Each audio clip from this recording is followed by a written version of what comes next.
Ini yang cerita fikih.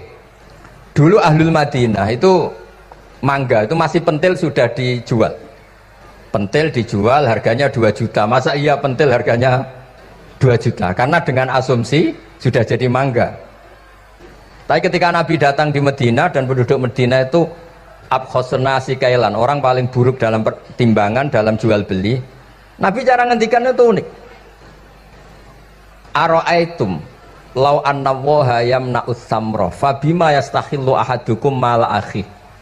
Kalau pentil ini ternyata kena angin terus kemudian tidak jadi buah, lalu kamu nerima uang 2 juta itu atas nama apa? Atas nama beli pelem, nyatanya belum jadi mangga. Mosok kalau pentil seharga 2 juta. Semenjak itu terus Ahlul Madinah sadar kalau jual buah itu nunggu ba'da buduwi solahiyah, setelah samroh ini berbentuk. Tapi Nabi tetap ngendikannya pakai logika. Nah sekarang banyak kiai yang sidik-sidik neraka. Sebenarnya Nabi itu ngajari logika. Ada pemuda dia itu hipersek, mau masuk Islam tapi tetap boleh bebas. Saya ini ingin Islam tapi jangan larang seks bebas. Wah itu sahabat semuanya melarang ketemu Nabi karena ini ngawur betul, masa pamit Islam kok. Tapi setelah gaduh, Nabi tanya, kenapa gaduh? Ada pemuda mau masuk Islam tapi yasta'izinu fi zina, dia minta izin supaya tetap boleh zina. Kata Nabi, suruh ke sini. Setelah datang di depan Rasulullah, logika yang dibangun Nabi itu luar biasa. Atuhibbuhu li bintik, kamu suka punya anak putri kemudian jadi demenannya orang laki-laki hidung belang? Ya enggak, saya bunuh orang itu. Andaikan itu ke ibu kamu, saya bunuh orang itu. Atuhibbuhu li bintik, atuhibbuhu li ummik, atuhibbuhu li ukhtik, atuhibbuhu li kholatik. Kamu suka punya anak putri yang jadi demenannya orang? Ya tidak suka ya Rasulullah. Kamu suka kalau punya ibu didemeni orang banyak? Ya tidak suka Nabi. Sampai otaknya itu yastakbihu zina, sehingga otaknya itu wah zina itu buruk betul. Akhirnya ya Rasulullah sudah, saya mau se-Islam tanpa zina-zina. Karena logika yang dibangun Nabi itu luar biasa. Nabi pertama mengingatkan atuhibbuhu li bintik, atuhibbuhu li ummik, atuhibbuhu li ukhtik, atuhibbuhu li kholatik. Sampai dia ini nggak bisa apa-apa. Sudah Nabi sudah. Jadi logika ini yang harus kita waris. Lagi-lagi kembali yang bisa waris itu ahlul ilm. Sama itu kan kayak diskusinya Nabi Yahya dan Nabi Isa. Nabi Yahya itu suka berkawan orang-orang soleh. Setiap berkunjung di mana itu nyari yang orang-orang soleh. Ditanya kenapa kamu berkawan orang soleh? Ya berkawan orang soleh itu asik. Tapi kalau Nabi Isa enggak. Kalau ada desa-desa yang masih hitam, masih merah itu dikunjungi kemudian dibina. Ditanya sama Nabi Yahya, lima anda tanzilu ala syirarin nas. Kok kamu kumpul orang-orang yang kayak gitu? Jawabnya beliau, innama ana tabibun udawil mardo. Di mana-mana Nabi itu ya dokter, di mana-mana dokter nyembuhkan yang sakit. Jadi dulu logika kebalikan itu dibangun, sehingga dulu ulama khilaf itu ikhtilaful a'immah apa? Rahmah. Masyhur itu. Saya sering cerita dan itu ada di kitab Khilyatul Auliya. Nabi Yahya itu lebih ceria. Nabi Isa itu agak sering cemburut. Atau kebalikannya, apanya yang satu tuh mali aro ka'abisan ka'annaka taqnatu mir rahmatillah. Kamu kok sering cemburut, seakan-akan rahmat Allah itu terbatas. Wong kok ora iso syukur. Yang satu enggak jelek, mali aro ka dhahikan ka'annaka ta'manu mim makrillah. Kowe kok guya-guyu, kok is bebas kon neraka wae gitu. Nah, sehingga ya itu tadi sudut pandang. Makanya saya sering cerita dulu kalau Said Abdul Al-Haddad itu tanya, "Cung kowe ngaji sopo?" "Ngaji si A." "Kiaimu tahu nangis?" "Ndak." "Ojo ngaji, kiaimu ati atos, kiai kok ora iso nangis." Tapi kalau Abdul Hasan Asadili kebalikan, "Cung kowe ngaji sopo?" "Ngaji si A." "Kiaimu tahu guyu nak ngaji?" "Mboten nate." "Ora usah ngaji wong ora iso syukur." Jadi nah itu yang akhirnya menjadi keseimbangan khaufau wa tama. Ada khauf, ada apa? Roja. Sehingga karena sudut pandang itu nggak bisa dihilangkan, sawalangnya nggak bisa dihilangkan. Ini yang sering diceritakan kisah itu kakaknya ini. Dulu Muhammad bin Hasan Asy-Syaibani, Imam Syafi'i itu lama sekali beliau jadi ulama top yang suka fikir. Dianggap fikir itu aman, ngeringankan hisab. Nggak jenengan fikir yang dihisab malaikat apanya kan? Kan nggak bisa ngisap jenengan, apa saja tidak punya. Punyanya problem. Nah, setelah ngaji sama Imam Malik, Imam Syafi'i tanya, yang ilmunya setingkat jenengan siapa? Kata Imam Malik, sebetulnya Abu Hanifah, tapi orangnya sudah meninggal, tapi ada muridnya, namanya Muhammad bin Hasan Asy-Syaibani. Kamu ke sana, dari Madinah ke Irak, dulu tempatnya di Baghdad. Setelah di Irak, Muhammad bin Hasan Asy-Syaibani itu kalau ngitung uang tuh di meja, emasnya tuh banyak, uangnya banyak, dia hitung di meja, malah kaget. Saya ini gedeng kiai, kedunyan ini ketemu kiai, kedunyan. Enggak, karena Muhammad bin Hasan Asy-Syaibani itu wali, kamu tanya, kamu heran ya ada kiai kaya? Iya. Ya sudah, kekayaan ini kasihkan orang fasik, biar dipakai demenan, dipakai mabuk, dipakai ini. Terus, ya jangan, kalau kena orang fasik bahaya, jenengan saja. Semenjak itu Imam Syafi'i mulai rodok seneng duit. Jadi ada ceritanya soalnya kok diangen-angen, nah terus keterusan umatnya kayak gini-gini tuh. Jadi ini cerita nopo istihad, apa cerita nopo istihad. Sama pangkat juga sama. Gue seneng nak wong soleh-soleh tidak ikut ngurus negara ini, mau dikemanakan negara ini. Tapi ada yang berpikir, gue seneng nak wong soleh terkontaminasi. Ya sudah monggo, sing serapayu jabat nggih berpikir zuhud. Sing payu ya berpikir politik. Yang penting semuanya itu berdasar ilmu. Yang penting itu semuanya berdasar apa? Ilmu. Karena ilmu ini basis yang paling diridani Allah Subhanahu wa taala. Masyhur itu Ihya sering diceritakan Imam Ghazali, ana alim uhibbu kulla alim. Kata Allah, saya ini alim dan sangat mencintai orang alim. Karena orang alim ini yang tahu perspektif. Orang yang enggak, yang ngiranya, saya ulang lagi, yang ngiranya itu enggak ilmiah, di depan orang alim itu sangat-sangat apa? Ilmiah. Yaitu tadi misalnya ada ayat wa min ayatihi manamukum billaili wan nahar. Masa iya tidur yang ngorok semua turunnya secara jelas kok jadi wa min ayatihi? Tanyakan ahli medis, sistem tubuh kita kalau enggak tidur itu kayak apa rusaknya? Dan toat pas-pasan ini satu-satunya solusi ya turu. Bengi ngempet kepen delok dangdut, delok dugem. Barang turu jebule esuk wis bar, alhamdulillah. Cara melek iman kamu seberapa? Tarikan-tarikan maksiat posisi kamu terjaga bisa kalah kan? Tapi kalau tidur sukses kan tarkul maksinya. Nah, karena tidur itu sukses menghilangkan maksiat disebut wa min ayatihi manamukum billaili wan nahar. Sampai Imam Ghazali ngendikan di makalah itu, sehingga nanti ibadahnya umat ini di akhir zaman an-naumu, ibadah terbaiknya itu tidur. Jadi mulane maksud kula ngeten lho. Sampeyan anut jalur wong alim dia turu ya ibadah, tengok-tengok ya ibadah, jagongan nggih ibadah, gojol-gojolkan ambek kanca nggih napa? Ibadah. Karena ini semuanya kul bi fadlillah bi rahmati fa bidzalika napa? Falyafrah. Tapi kalau kamu tidak punya basis ilmu, adanya seudon. Kiai kok jagongan guyon sewengi kiai opo? Kiai kok turu sewengi ku kiai? Karena basisnya ada ilmu. Padahal jelas ketika Rasulullah bikin urutan kebaikan, pertama Nabi ngendikan kamu menolong orang. Jika tidak bisa, terakhir Nabi ngendikan takufu syarraka anin nas fa innaha shadaqatun minka ala nafsik. Tadi beliau juga cerita di nasihat Imam, idza lam tuhsin fala tusik. Kalau tidak bisa berbuat baik, setidaknya kamu tidak berbuat jelek sama orang lain.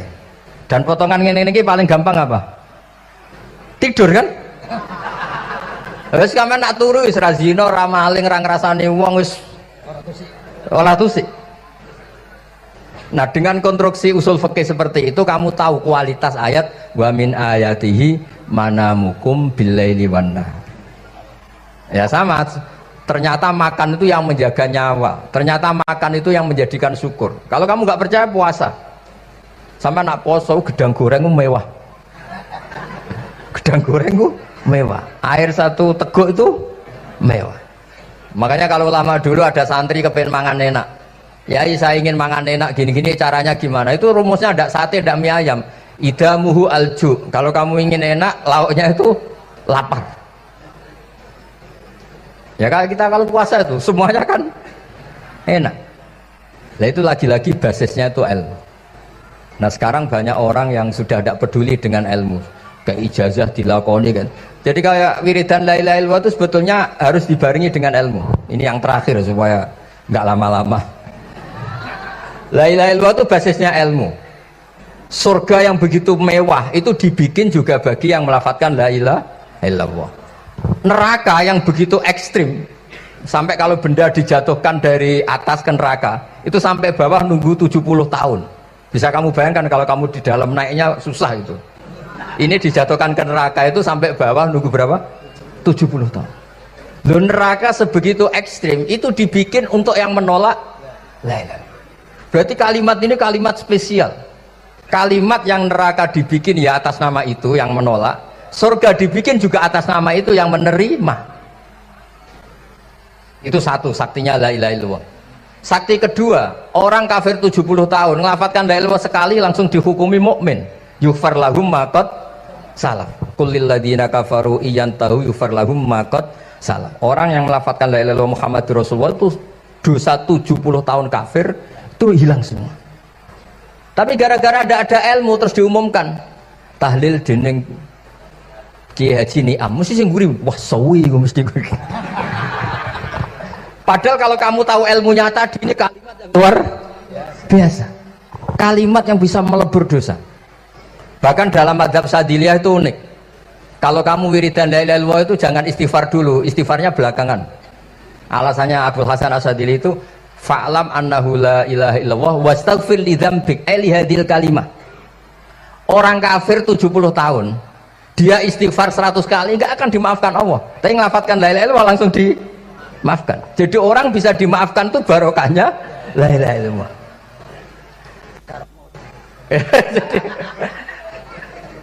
ya, ya kan? Jadi orang kafir 70 tahun wirid istighfar 100 kali atau 1000 kali dimaafkan enggak? Enggak kan? Tapi kalau membaca la ilaha illallah dimaafkan. Jadi istighfar tuh ngefek positif itu kalau dibarengi la ilaha illallah. Makanya wastaghfir li dzambika bihadil kalimah cara Abdul Hasan. Kamu boleh istighfar berdasar hadhil kalimah, berdasar la ilaha illallah. Tapi terus kemudian ya thariqah itu banyak, itu urusan rasa. Justru karena la ilaha illallah kalimat thayyibah harus disucikan dulu. Caranya istighfar dulu. Nah itu urusan monggo lah. Tapi apapun itu basisnya harus napa? Ilmu. Basisnya harus ilmu. Jangan malah sentimen. Wong di kuburan wiridan la ilaha illallah dihukumi kafir. Nah, itu kan aneh. Wong kalimat ini yang kafir saja menjadi muslim, sekarang yang muslim menjadi kafir. Itu paham kok seaneh itu gitu kan. Ya karena basisnya ada ilmu tadi. Coba kalau basisnya ilmu, itu kan aneh betul. Hadil kalimah kalimatun soro bihal kafiru musliman. Fakaifa sorol muslimu bidzalika kafiron.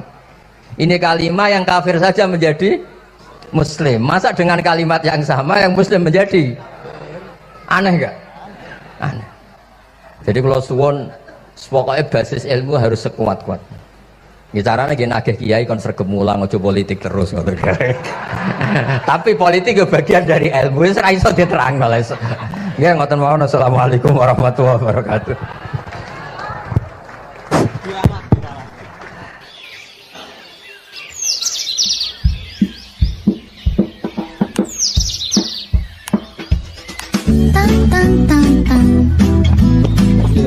Cuma mereka yang tanya itu biyen belajar piye kok iso alim kaya ngono, ya kan? Nah, terangkan Gus, terangkan. Mati.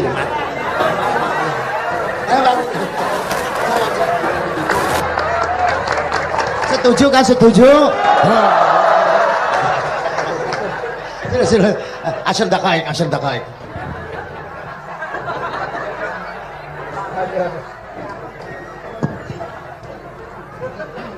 Andaikan pertanyaan itu ke Mbah Mun, mungkin jawabnya gurune sopo.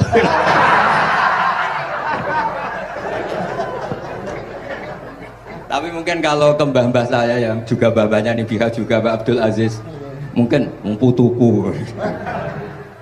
Tapi kalau saya ingin cerita tentang saya paling aku sregep. Yang jelas tuh dari kafat dua yuti apa mayas. Tapi gini, kalau ini menghormati bahasa saya ini. Kalau ijazah begini, dulu Mbah Mun tuh sering cerita juga bahasa. Enak kepengen ngalim, ku sinau sedurunge ngaji. Ya, misalnya kamu ngaji takrib atau ngaji wahab sama Mbah Mun, kamu baca dulu. Sebelum ngaji. Sebelum ngaji.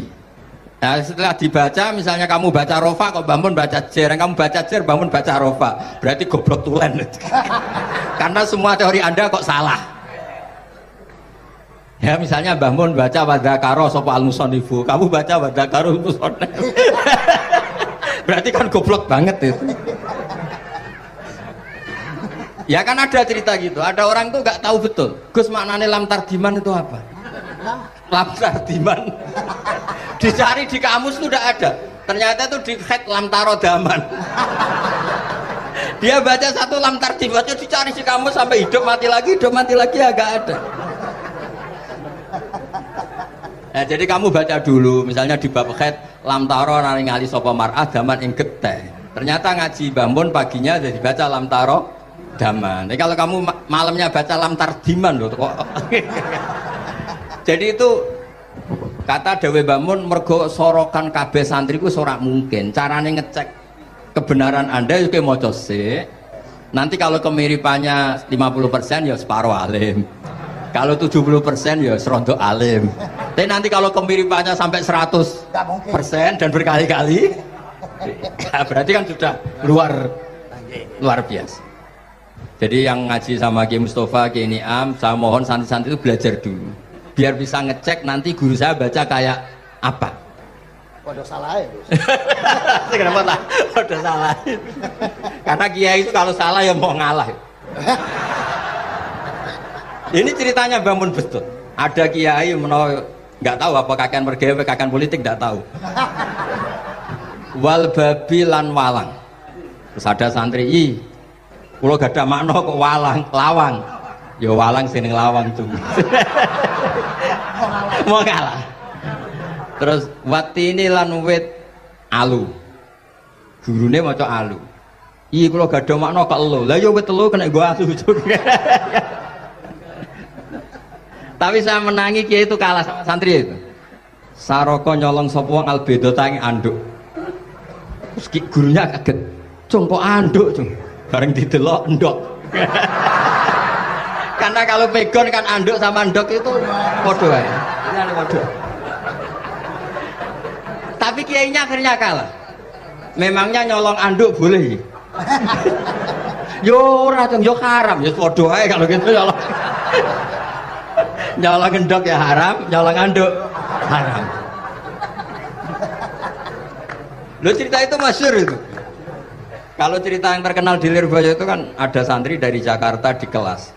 Gurunya bilang Ja'a Zaidun, Zaid datang. Waro'a itu Zaidan, saya melihat. Si murid ini itu melihat pintu terus. Lama-lama gurunya itu tersinggung. Kamu diajari pelengahan nggak sopan. Habis Ustadz bohong. Lah kenapa bohong? Katanya Ja'a Zaidun, Ra itu Zaidan. Zaidnya mana?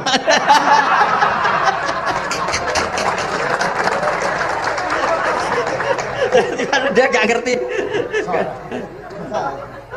Zaid datang, saya melihat. Mana orangnya kok dibahas-bahas terus itu. Ya, jadi yang serius tadi, kalau sampean ingin nguji kualitas Anda, makanya saya dulu itu pede baca kitab di depan Mbah Mun karena ya ngecek. Dan dulu itu Gus Gofur, Gus Kamil sebelum ngaji ya itu mesti sinau sama saya. Nanti ketika Mbah Mun baca tadi, kalau kemiripannya kita 90% ya bagus, syukur-syukur sampai 100. Dan itu terulang sampai Wahab Hatam, Jamul Jami' Hatam, sehingga kita tahu. Jadi kalau diskusi kita kok salah ya tahu, kalau benar ya tahu, kalau tahqiq ya tahu. Biasanya kalau tahqiq itu Mbah Mun karena takut menyalahkan kiai-kiai Jawa, kalau baca 2 kali, misalnya begini, Yasmalu, kadang diwaca Yasmilu ya apa-apa nggih Jawa wae gitu. Karena kalau kita memaksakan sampai benar seperti di kamus, kayaknya kalau ki Jawa itu berat sekali. Dumeli bojo bolak-balik mesti ora goblok wis apik lah. Karena kalau baca tahqiq itu kan butuh kamus. Yang benar itu Yasmalu misalnya. Tapi kan populer juga orang baca Yasmilu. Saya itu menangi loh, Kiai Jawa dulu baca Simai itu menangi, Masdar Simai. Lama-lama setelah banyak alumni Al-Azhar terus berdasar kamus, Baca samai semua sekarang. Saya menangi kiai itu baca dilalah. Lama-lama karena sekarang udah banyak punya kamus, baca dalalah. Fa'alah. Jadi kiai itu juga kadang-kadang keteror muridnya. Makanya Syekh Zakaria Al-Ansori itu pernah ditanya, kenapa engkau begitu alim alama sampai dilakopi Syekhul Islam? Kata beliau itu lucu jawabannya, karena saya ini orang yang sial. Saya dulu punya guru namanya Ibnu Hajar Al-Asqalani dan punya murid namanya Ibnu Hajar Al-Haytami. Kata beliau, dukik tu bena hajaro ini. Saya ini digebek dua batu. Kalau mau ngaji takut saya minta ampun karena disuruh baca sama Ibnu Hajar Al-Asqalani. Kalau mau ngajar takutnya saya bukan main karena Ibnu Hajar Al-Haytami itu cerdasnya bukan main. Jadi kalau saya salah itu konangan. Akhirnya dia jadi orang sial tadi. Mau ngaji ya belajar, mau ngajar ya belajar. Makanya meskipun ini pernah sepuh saya tidak berani ngaji beliau. Wah mesti meriang saya kalau ngaji. Jadi yang terkenal alim-alim mohon ngajinya dikurangi ya, karena ini kasihan gurunya. Kasihan gurunya. Gempon cekap. Gempon itu catat ya. Sebelum ngaji baca dulu. Satu lagi Gus. Sampean ketoke kayak desa kok kuliah. Betul kuliah? Oh nggih. Pun dari belajar dari mana sampai kemana Gus jenengan? Dari Mondok sampai ke Jogja sampai Putih. Monggo.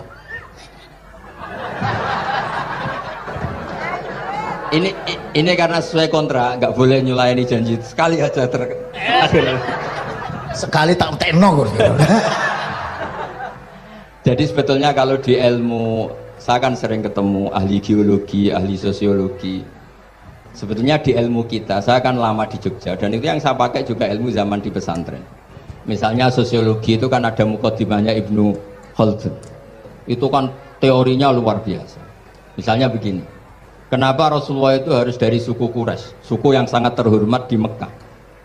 Itu secara teori sosiologi loh, bukan teori nubuah. Kata Ibnu Khaldun, Nabi itu mesti final dari kaum itu aneh. Saya ulang lagi, Nabi itu final dari kaum pasti aneh.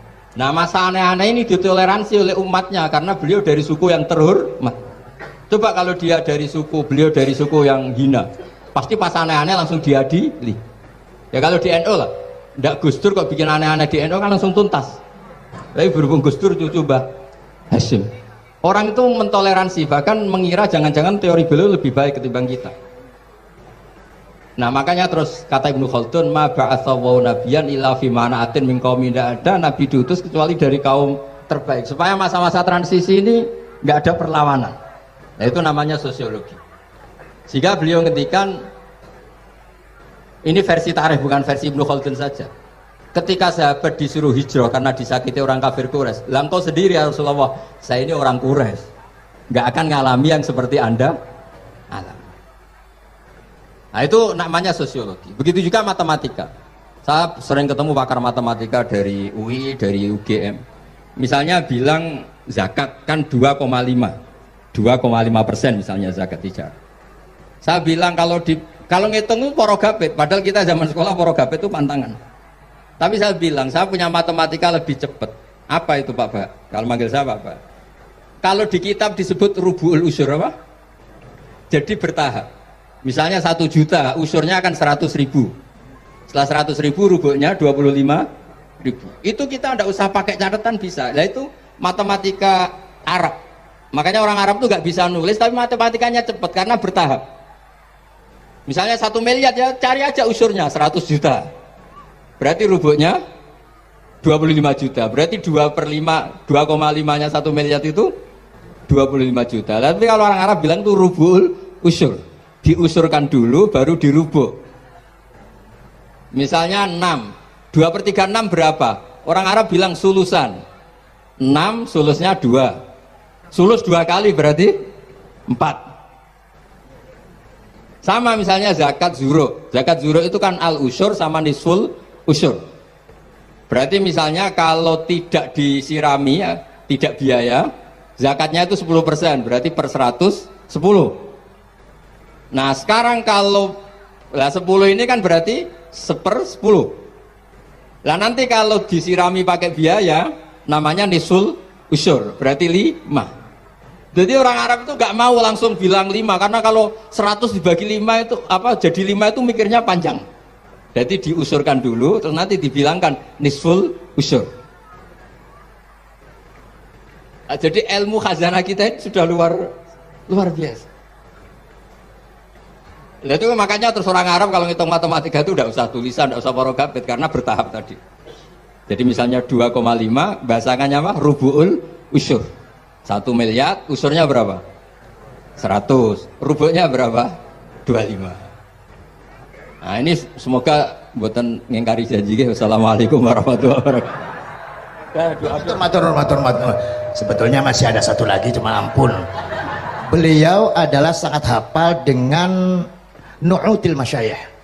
Artinya sebutan, kenapa Imam Ghazali itu Syekhul Islam, Hujjatul Islam, kenapa Imam Anu Syekhul Islam, kenapa Imam Anu, sahabat Anu kok ada Saifullah, ada Asadullah, itu biar alih sekali, karena ini belum tuntas, jadi ya berikutnya insya Allah kita mentongakakan ya Allah moga-moga Gus Bah gelem kono ndonga jajal dongane Gus Bah karo dongan sampean mandindi kira-kira. Matur nuwun Gus, matur Sayyid, matur nuwun, sangat matur nuwun, sangat Masya Allah niki jelas Gus Bah itu enteng, cepet atau diterimanya ku apa jenenge keterangannya cepat dan sebagainya cepat. Enggak ada kayak yang jelimet tak kira apalagi saya mendengar dianya saja nggak paham kok. Nah itu demikian matur nuwun sampean kudu matur nuwun sangat wong sing lagi uzlah ora gelem luar biasa. Kita hanya selanjutnya ngaten mawon Gus kula sak sedulur sak santri nek pas jenengan donga pas uzlah njaluk ditungakne ngoten mawon nggih ngoten mawon pun nggih sampai itu. اللهم صل على سيدنا محمد أجمعين الحمد لله رب العالمين اللهم ربنا ظلمنا أنفسنا وإن لم تغفر لنا وترحمنا لنكونن من الخاسرين اللهم يا فتاح يا خير الفاتحين افتح قلوبنا واشرح صدورنا واجعل علومنا نافعة واجعل أعمالنا صالحة واجعل ذرياتنا طيبة واجعل حياتنا حياة مطمئنة مرزوقة سالمة من الآفات والبلايا برحمتك يا أرحم الراحمين اللهم يا لطيفا بخلقه ويا عليما بخلقه ويا خبيرا بخلقه الطف بنا يا الله في قضاء حوائجنا كلها من حياة الدنيا والآخرة يا لطيف يا عليم يا خبير لا إله إلا أنت سبحانك إني كنت من الظالمين لا حول ولا قوة إلا بالله العليم صلى الله على سيدنا محمد الحمد لله بالعالمين الفاتحة.